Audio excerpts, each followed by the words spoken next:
welcome to Fun Learn 10 class 10th. Today we are starting with exercise 8.1 question number 1. So in question number 1 we are given with a triangle ABC which is right angled at B. AB is given 24 centimeter, BC is given 7 centimeter. We have to determine sin A, cos A, sin C and cos C. So after understanding, first let's find out AC. हमें सबसे पहले इधर find करना चाहिए AC, ठीक है? So for finding AC, first we will be using Pythagoras theorem. We can find out using Pythagoras theorem. We can find out AC. AC square is equal to what? AB square plus BC square, since it is the hypotenuse. Okay. Given के लिए हम यहाँ पे एक बारी figure फिर से draw कर देते हैं ताकि हमें आसानी रहे. ABC, this is 7, this is 24. Now AC square को एक बार को हम H square मान लेते हैं since it's the hypotenuse.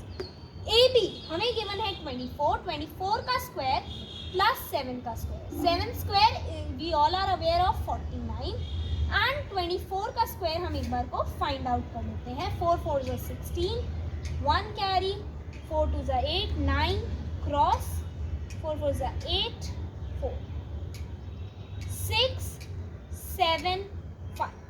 So this is 576 plus 49. And 576 plus 49 is 625. So h square is equals to this. So h की वैल्यू क्या आ गई? Root 625, that is 25. तो हमारे पास AC की वैल्यू आ चुकी है which is 25. Now we will be finding out cos A and sin A. So first part में हमें find out करना था sin A and cos A. बहुत ही सिंपल है ये. sin A cos A. हमें पता है कि sin A का फॉर्मूला क्या है? Opposite side upon hypotenuse. Opposite side upon hypotenuse. Now angle A के ऑपोजिट क्या है? BC यानी कि 7, ठीक है, और हाइपोटेन्यूज AC यानी कि 25. तो sin A हमारे पास आ गया 7/25. cos A यानी कि cos A का formula we all are aware of adjacent side upon hypotenuse. Adjacent side क्या है एंगल A के? 24 और हाइपोटेन्यूज 25. इसे ध्यान में रखते हुए we can determine that the value of cos A is 24/25. Similarly हम सेकेंड पार्ट भी इसका इसी तरह से सेम वे में सॉल्व कर सकते हैं. I am giving you a minute to write it down and to understand it.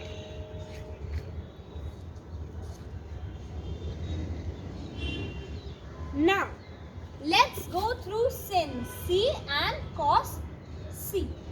Same हमारे पास मेथड वही रहेगा, बस आंसर चेंज हो जाएगा. sin C को निकालने के लिए लास्ट टाइम हमने एंगल A को देखा था, इस टाइम हम एंगल C को देखते हैं. एंगल C के ऑपोजिट साइड क्या है? AB यानी कि 24. So 24/25 becomes sin C.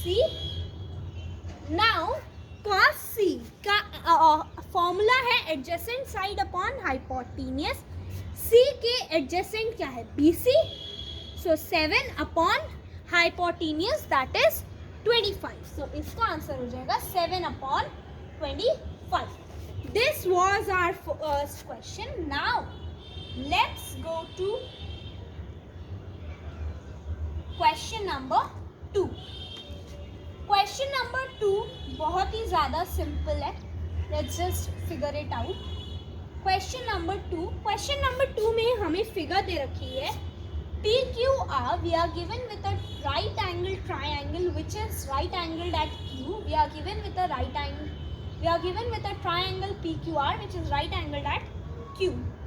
PQ is given 12 centimeter while the hypotenuse is given as 13 centimeter. We have to find tan P minus cot R. It is very simple, बहुत ही आसान है ये. इसके लिए सबसे पहले हम फाइंड आउट करेंगे QR. As we are aware of, हम सबसे पहले यूज करेंगे पाइथागोरस थ्योरम. सबसे पहले we will be finding out what is QR. Question mark.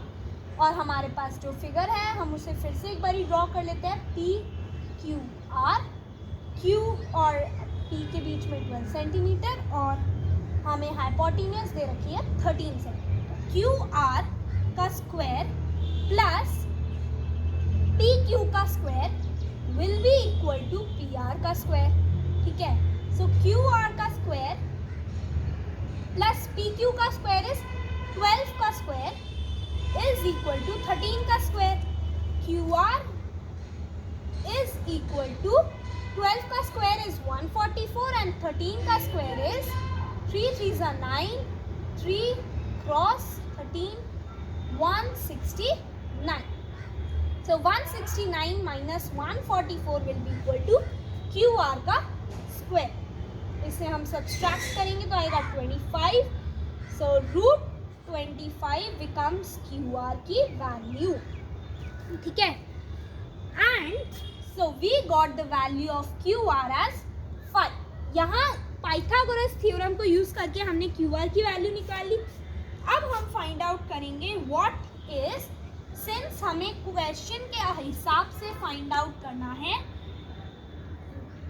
tan P minus cos R. तो सबसे पहले हम एंगल P को ध्यान में रखते हैं. tan P का फॉर्मूला क्या है?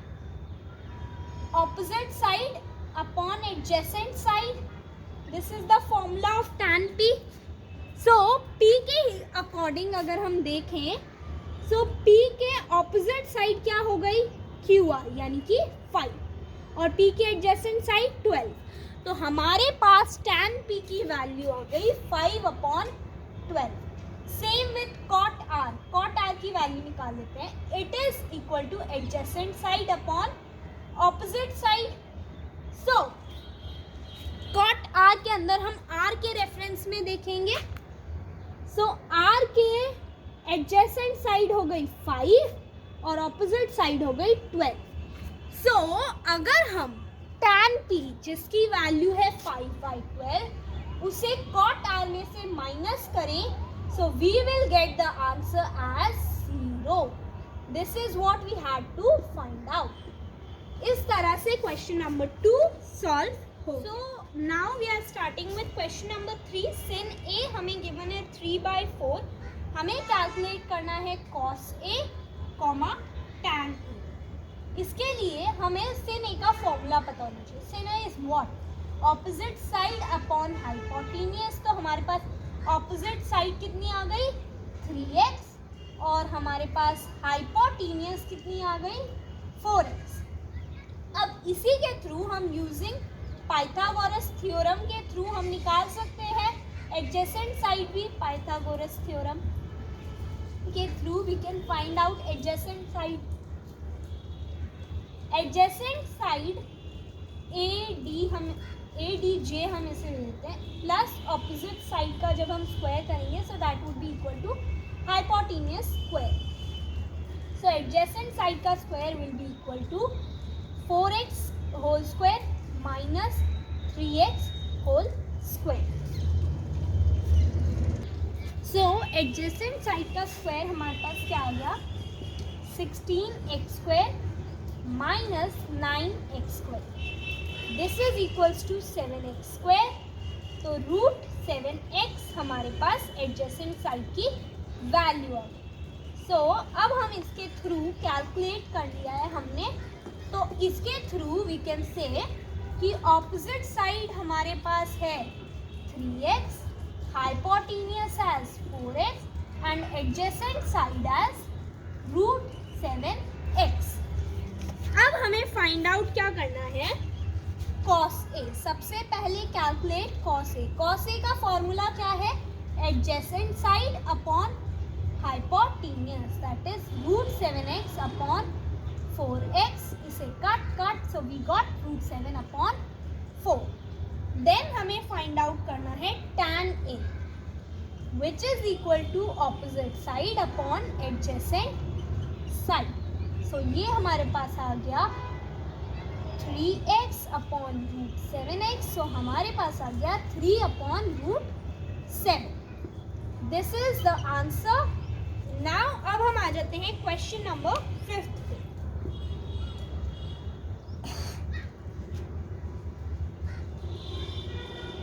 So now we do in the end. अभी हम करते हैं क्वेश्चन नंबर 5. हमें sec थीटा दे रखा है 13/12. अब हमें फाइंड आउट करने हैं बाकी सारे ट्रिग्नोमेट्रिक रेशियोज. इसके लिए sec थीटा हमें दिया हुआ है 13/12. sec थीटा का फॉर्मूला क्या होता है, हाइपोटेन्यूज अपॉन एडजेसेंट साइड. तो हमारे पास हाइपोटेन्यूज कितनी आ गई 13x, एडजेसेंट साइड हमारे पास आ गई 12x. अब हम फाइंड आउट क्या करेंगे, सबसे पहले ऑपोजिट साइड. ठीक है, तो पाइथागोरस थ्योरम लेंगे. 13x whole square is equal to 12x का स्क्वायर प्लस ऑपोजिट साइड का square. So 169x square minus 144x square will be equal to opposite side square. ये हमारे पास आ गया 25x square which is equal to opposite side square. So 5x equals to opposite side. इसके through हमने find out कर लिया कि ऑपोजिट साइड की वैल्यू 5x. सो अब हम सब कुछ फाइंड आउट कर सकते हैं. सबसे पहले हम फाइंड आउट करेंगे sin थीटा. sin थीटा क्या हो गया, ऑपोजिट साइड अपॉन हाइपोटेन्यूज. तो ये हो गया 5x upon 13x, that is 5 upon 13. Now cos theta. Cos theta is nothing but adjacent side upon hypotenuse, that is 12x upon 13x, जो हो गया 12 upon 13. cos theta के बाद हम फाइंड आउट करेंगे tan theta. tan theta is nothing but adjacent side upon opposite side upon adjacent side, that is 5 upon 12. 5x upon 12x, this becomes 5 upon 12. और हमें पता है बाकी सारे रेशियोज क्या होंगे, इनके रेसिप्रोकल. तो हमारे पास कोसेक थीटा क्या आ गया 13/5. सेक थीटा क्या आ गया 13/12. ये हमें एक्चुअल में गिवन था. क्या टैन थीटा के बाद यहाँ आ गया कॉट थीटा, जो हो गया 12/5. ये था हमारा क्वेश्चन नंबर 5. क्वेश्चन नंबर 5 के बाद we will go through question number 7. हाँ, हम क्वेश्चन नंबर 7 करेंगे. Question number 4th and question number 6th are your homework. In the next video, I'll go through them as well. Now, I hope you enjoyed this video. Question number 4th is your homework. In the next video, we'll discuss that. And thanks for watching. Like, share, subscribe.